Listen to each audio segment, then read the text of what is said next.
CNN Representative Kevin Brady knows the Republican tax reform framework released Wednesday is ambitious. The Texas Republican knows it's going to be a heavy lift. He is cognizant of the Senate's latest failure on health care, just this week, and the lack of major legislative wins this year.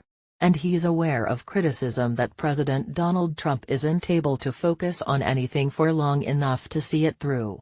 "I'm awfully confident because of today," Brady, the chairman of the House Tax Writing Committee, said in a sit-down with CNN in his Capitol building office shortly after Trump finished his first campaign-like appearance to sell the plan in Indiana. "Look, it's a bit historical that you've got the president, the House and the Senate together on the same page on the big issues, and then we will write to this framework."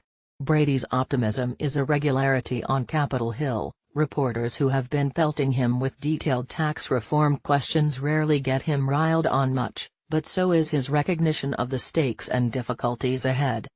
Brady, as chairman of the Ways and Means Committee, was also a central player in the GOP efforts on health care, which went up in flames, again, Wednesday.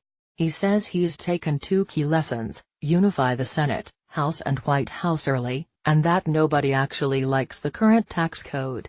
"The American public, they are genuinely divided on whether Obamacare works for them or not," Brady said.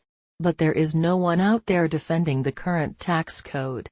The ability to swing public support in the GOP's favor on the issue will be crucial to the effort, and heavily shouldered by Trump.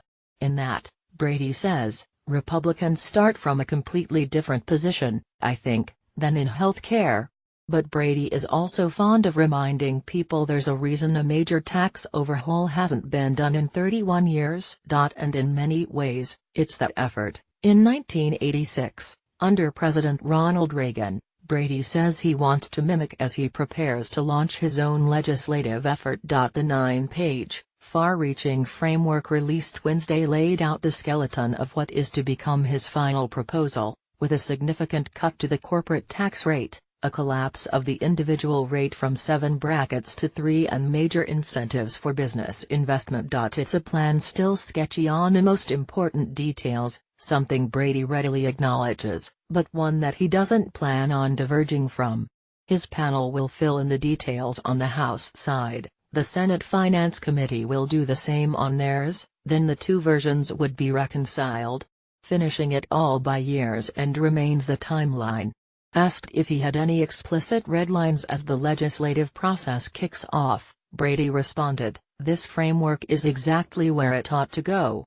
This is a once-in-a-generation opportunity, and I guess it's probably something I could say that I'm very good at," he told the crowd.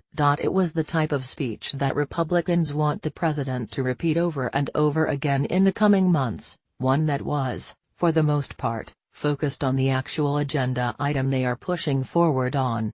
Asked if he was concerned Trump would lose focus or move on to something else, Brady said simply, "I'm not."